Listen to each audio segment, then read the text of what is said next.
নমস্কার, এডুকেশন গান বাংলায় আপনাদের সকলকে স্বাগত। আমি আপনাদের সাথে বিশ্বজিৎ পাল। আশা করছি সকলেই ভালো রয়েছে। তো আজকে যে বিষয়টি নিয়ে আপনাদের সাথে আলোচনা করব, কোনো আপনাদের ভয় দেখানোর জন্য নয়, মূলত বলতে পারেন যে আপনাদের কোনো আগামী সময়ে কোনো গুজব থেকে আপনারা রক্ষা পেতে পারেন যদি আজকের এই ভিডিওটিকে সম্পূর্ণ দেখেন। হয় না যে সোশ্যাল মিডিয়ার মাধ্যমে অনেক গুজব ছড়ায়, সেটা নিয়ে আমরা আতঙ্কিত হয়ে পড়ি। যে আপনারা আতঙ্কিত হবেন না, কিন্তু সজাগ থাকবেন। এই ভিডিওটার মাধ্যমে আপনাদের সজাগ করারই একটা উদ্দেশ্য থাকবে। যে আমার বেশিরভাগ ভিডিওগুলোই থাকে নিউজ থেকেই নেওয়া, এবং সেগুলোর থেকে সঠিক যে তথ্যগুলো, সঠিক কি তার তথ্য নিয়েই আপনাদের সামনে তুলে ধরা। তো আজকে যে বিষয়টি নিয়ে আপনাদের সাথে আলোচনা করব, তো সেটা জানতে হলে ভিডিওটিকে পুরো দেখতে হবে, এবং অবশ্যই চ্যানেলে যারা নতুন রয়েছে চ্যানেলটিকে সাবস্ক্রাইব করে দেবেন, পাশে দেওয়া বেল আইকনে অল নোটিফিকেশনে ক্লিক করে দেবেন, যাতে করে কেউ এই টাইপের ইনফরমেটিভ ভিডিও নোটিফিকেশন আপনাদের কাছে সবার আগে পৌঁছে যায়। ভিডিওটি ভালো লাগলে লাইক করবেন এবং আপনাদের বন্ধুর সাথেও শেয়ার করতে পারেন, কেননা তারাও যাতে এরকম ভিডিওর সাথে অবগত হন, এরকম ইনফরমেশনের সাথে অবগত হন। এবং অবশ্যই কমেন্ট সেকশনে কিন্তু আপনাদের মতামত জানাবেন ভিডিওর শেষে। তো দেখুন, আজকে টপিকে যে আলোচনা করব, যে বলা হচ্ছে যে আমরা জানি যে 2019-এ করোনা ভাইরাস কোভিড-19 এসেছিল। সেটা আমাদের ভারতে 2020 সালে প্রবেশ করেছিল, এবং তারপরে এর ভয়াবহতা দেখা গেছে সমগ্র বিশ্বব্যাপী কি হয়েছিল। সেখানে কোথাও হয়তো দেখা গেছে মিডিয়া তিলকে তাল করেও দেখিয়েছে, অনেক সময় সঠিক সজাগ বার্তাও দেয়নি, আবার অনেক সময় বাস্তবতাও দেখতে পেরেছে আমাদের আশপাশে এর মানুষের সচেতনতার অভাবে। তো সচেতনতার অভাব যখন দেখা দেয়, তখন কি হয়, ছোট্ট একটা জিনিস সেটা বিশাল আকার ধারণ করে, এবং ফলে দেখা যায় যেটা বেসিক লেভেলে যদি ট্রিটমেন্ট নেওয়া যেত, পদক্ষেপ নেওয়া যেত, সেখান থেকে বেরিয়ে আসা সম্ভব ছিল, কিন্তু সেটাকে লুকিয়ে রেখে চাপিয়ে রেখে সেটাকে আরো বড় পর্যায়ে নিয়ে যাওয়া হয়েছে। ফলে দেখা গেছে অনেক ব্যক্তি তাদের স্বজনদের হারিয়েওছেন এই প্যান্ডামিকের জন্য। তো দেখুন, এই রোগের জন্য, তো সেটাই কিন্তু আমরা আজকের এই ভিডিওতে আলোচনা করার চেষ্টা করব। যে বলা হচ্ছে যে আবারও কি সেরকমই প্যান্ডামিক, মানে সেই রকম মহামারী আমাদের দোরগোড়ায়। চাইনিজ সায়েন্টিস্ট কিন্তু একটি নতুন প্যাট করোনা ভাইরাস ডিসকভার করেছে, যেটা মানুষকে এফেক্ট করতে পারে, এটা কিন্তু বলেছে চাইনিজ রিসার্চ। যেটা আমরা জানি যে কোভিড-19 যে ভাইরাস এসেছিল, সেটা চাইনিজের হংজৌ প্রভিন্স থেকেই কিন্তু ছড়িয়েছিল। তারপরে আমাদের সমগ্র বিশ্বে সেটা ধীরে ধীরে ছড়িয়ে পড়ে, এবং তারপরে লকডাউন, তারপরে ভ্যাকসিন, সব নিয়ে কিন্তু একটা পরবর্তীতে পদক্ষেপ নেওয়া হয়েছিল। তো আজকের এই ভিডিওতে প্রথমেও বলা হচ্ছে যে চাইনিজ রিসার্চের একটা টিম, যারা একটি ব্যাট করোনা ভাইরাস নতুন, যার নাম দিয়েছে HKU5CoV2, যেটা পোটেনশিয়ালি মানে মানুষদেরকেও ইনফেক্ট করে, এরকম বলা হচ্ছে রিপোর্ট অনুযায়ী। এই যে ভাইরাস, এটা কি করে, SARS-CoV-2 রিসেপ্টরকে, আমাদের যে কোভিড-19 সেটা SARS-CoV-2 বলা হতো, তো তার মতনই একইভাবে একই রকম অ্যাক্ট করে। কিন্তু পরের আগামী যে তথ্যগুলো নিয়ে আলোচনা করবো, সেখানে দেখা যাবে যে এর প্রকোপটা কতখানি। তো এই যে SARS-CoV-2 এর মতনই এটা ভূমিকা পালন করে, কোভিড-19 প্যান্ডামিকে যেরকমটা আর কি দায়ী ছিল সেই ভাইরাসটা, তো সেরকমই কিন্তু রোল করে এই ভাইরাসটাও। তো প্রায় সেম এরকমই কিন্তু বলছে ভাইরোলজিস্ট সি জেঙ্গি, যিনি bat women for her extensive রিসার্চের কথা বলেছেন, যে ব্যাট করোনা ভাইরাসে যার জন্য দায়ী।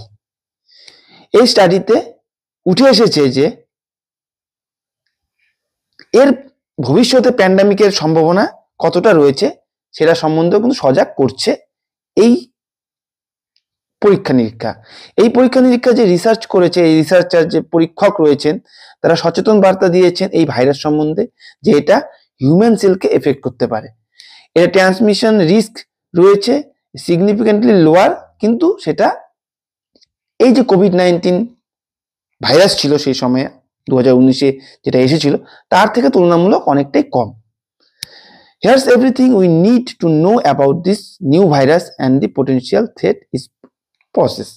তো এখানে আমাদের মূল উদ্দেশ্যই থাকবে যে এই ভাইরাসের ভয়াবহতা কতটা, এই যে নতুন ভাইরাসটা এসেছে এর ভয়াবহতা কতটা এটা আবিষ্কার তারা করেছে, তো সেটাই আগামী স্লাইডে আমরা জানতে পারবো। তো সেই ভয়াবহতা নিয়ে আলোচনা করা হবে আজকের এই ভিডিওতে।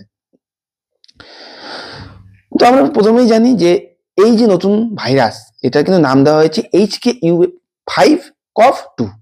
তো এই যে HKU5CoV2 এটা আসলে কি? HKU5CoV2 এটি নতুন আইডেন্টিফাইড ব্যাট করোনা ভাইরাস, যেটা বাদুড় থেকে আসে, যেটা Marburg virus subgenus which also includes the Middle East respiratory syndrome virus. তো এটা অনেকটা মিডল ইস্ট রেসপিরেটরি সিন্ড্রোম ভাইরাসের কথা বলছে, MERS এর মতো, যেটা অ্যাক্ট করে। এই যে ভাইরাস সেটা প্রথম ডিটেক্ট হয়েছে জাপানিজ পিপিস্টেরাল ব্যাট স্পেসিসের থেকে, যেটা হংকং এ হয়েছিল, এবং now been found to have the ability to bind to human angiotensin converting enzyme two receptors. তো এটা সর্বপ্রথম হংকং এ পাওয়া গেছে এর স্পেসিসটাকে, এবং এটা কিন্তু মানুষকে আক্রমণ করতে সমর্থ, এবং এটাকে বলা হচ্ছে angiotensin converting enzyme two receptors, the same receptors used by SARS-CoV-2 for infection. যে এরকম আগে SARS-CoV-2 তে ছিল মানুষকে ইনফেক্ট করার জন্য রিসেপ্টর, সেরকমই এটাতেও রয়েছে। অ্যাকর্ডিং টু দি স্টাডির অনুযায়ী বলা হচ্ছে, যেটা পাবলিশ হয়েছে peer reviewed journal Cell, the virus can also attach to ACE2 receptors in other mammalian species, increasing the possibility of cross species transmission। তো এক স্পেসিস থেকে আরেক স্পেসিসে যাওয়ার সম্ভাবনা এটাতে রয়েছে, মানে বহমান, এক দেহ থেকে আরেক দেহতে এটা বহমান, কিন্তু তুলনামূলক কিন্তু কম, সেটা পূর্বেই বলা হলো। ঠিক আছে, এখানে আরো কি বলা হচ্ছে, how does it compares to SARS-CoV-2। তো এখন কথা হচ্ছে, এটা যদি SARS-CoV-2 এর সাথে আমরা কম্পেয়ার করি তাহলে এটা কিরকম রোল, বর্তমানে যেটার কথা বলা হচ্ছে এটার রোল কি থাকে। তো এই যে HKU5CoV2 সেটার সাথে যদি আমরা SARS-2 এর কম্পেয়ার করি, সেটা বলা যায় যে similar. Both virus ACU type receptors রয়েছে, তাদের এন্ট্রি পয়েন্ট হিউম্যান সেলে যে প্রবেশের পথ রয়েছে সেটাও একই। অবশ্য রিসার্চার্স বলছে যে HKU5CoV2 has a significantly lower efficiency in binding in human ACE2 compared to SARS-CoV-2। তো SARS-CoV-2 এ যে মানুষকে অ্যাটাকের যে সম্ভাবনা রয়েছিল তার তুলনায় অনেকটা এখানে কম রয়েছে, making the likelihood of widespread human transmission much lower. Laboratory leads showed that while HKU5CoV2 can infect human cells and lung tissue, its ability to spread rapidly among human is far weaker than its SARS-CoV-2। মানে এটা কি এক কথা বলতে যদি আমরা বলতে চাই যে এটা পুরোটাই SARS-CoV-2 এর মতনই কাজ করবে, কিন্তু তুলনামূলক অনেক লো থাকবে, যা ভূমিকা এর SARS-CoV-2 এর মতনই কাজ করে, কিন্তু যার শক্তিটা অনেক কম, এফেক্ট অনেক কম করবে। তারপরে যদি বলি could this virus trigger another pandemic, এটাকে আরো প্যান্ডামিক ছড়াতে পারে। যদিও এই ভাইরাস দেখাচ্ছে যে in fact human cells in lab setting এ হিউম্যান সেলের মধ্যে এটা অ্যাটাক করছে, সায়েন্টিস্ট সজাগ করেছে এর ফার মঙ্গারিং এর জন্য, যে অ্যাকর্ডিং টু দি রিসার্চারদের অনুযায়ী এই যে HKU5CoV2 এর রিস্ক রয়েছে emerging as a human epidemic is not as high as the COVID এর মতন অতটা শক্তিশালী না হওয়ার কারণে এর রিস্কও অনেকটাই কম রয়েছে। স্টাডি বলছে যে ব্যাট করোনা ভাইরাস এটি পোটেনশিয়াল স্পিল ওভার রিস্ক রয়েছে, but not all corona virus found in animal successfully.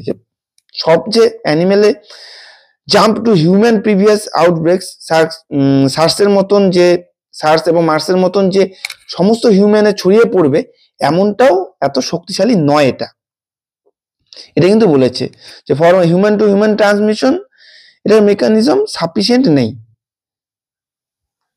কিন্তু এর এফিসিয়েন্সি রয়েছে। whereas HKU5COV2 does not appear to have the same capability to this stage.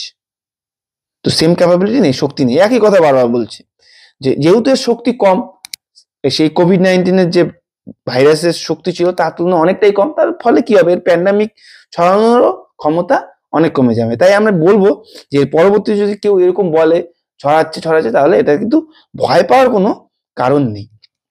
এখানে বলা হচ্ছে যে what are the scientist saying about the threats, এর যে ভয়াবহতা সে সম্বন্ধে সায়েন্টিস্টটা কি বলছে। এখানে সোজা কথা যে সায়েন্টিস্টদের দলে কারা কারা ছিল, যে এই রিসার্চার টিমে রয়েছে এক্সপার্টস গঞ্জুম ল্যাবরেটরি, তারপরে Guangzhou academy of science, Wuhan university and Wuhan institute of virology stresses the importance continuous monitoring of emerging corona virus. এই করোনা ভাইরাস নিয়ে সবসময় মনিটরিং করছে।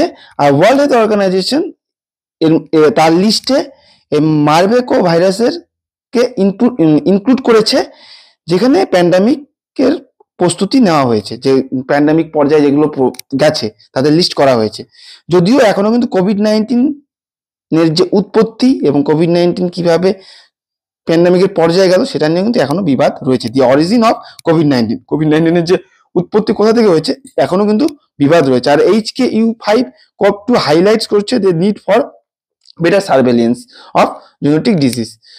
তো এটা নিয়ে আরো পরীক্ষা নিরীক্ষা চলবে। এখনই যে একদম অন্ধের মতন এটাকে বলা হবে যে ছড়িয়ে চলে যাচ্ছে, প্যান্ডামিক পর্যায়ে যাচ্ছে, এমনটা নয়, এটা নিয়ে পরীক্ষা চলবে। Does this virus have any symptoms? Symptoms তো থাকবেই, যদি ভাইরাস অ্যাটাক হয়। তো এটার সাধারণ সিমটমস কি?